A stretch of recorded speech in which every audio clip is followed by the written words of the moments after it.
जब हम बड़े शहरों में घूमने या कुछ दिनों के लिए रहने जाते हैं, जैसे दिल्ली, मुंबई या कोलकाता, तो वहाँ की हवा में इतना ज़्यादा पोल्यूशन होता है कि सांस लेना भी मुश्किल हो जाता है।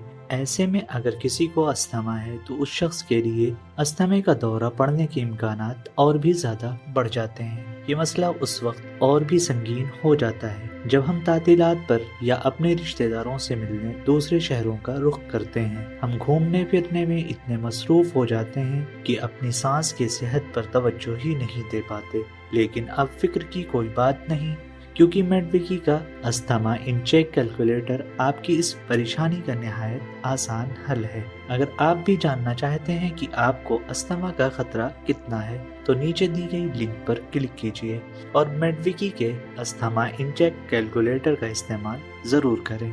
इसे इस्तेमाल करना बहुत ही आसान है। बस कुछ बुनियादी सवालात के जवाबात दीजिए और आपको फौरन मालूम हो जाएगा कि आपको कितनी एहतियात बरतनी चाहिए। अगर ये बातें आपके काम आए तो हमारे चैनल को ज़रूर सब्सक्राइब करें, ताकि ऐसी और भी मुफीद मालूमात आप तक पहुंचती रहें। आलूदा शहरों की हवा में कई ऐसे छोटे छोटे ज़र्रात होते हैं जो हमारे फेफड़ों में जाकर जलन और सूजन पैदा कर सकते हैं। इससे सांस फूलने लगती है, सीने में जकड़न महसूस होती है और बाज़ औक़ात सांस लेते वक्त सीटी जैसी आवाज़ भी आती है। यानी यही अलामात दमे के दौरे को मुतहर्रिक कर सकती हैं।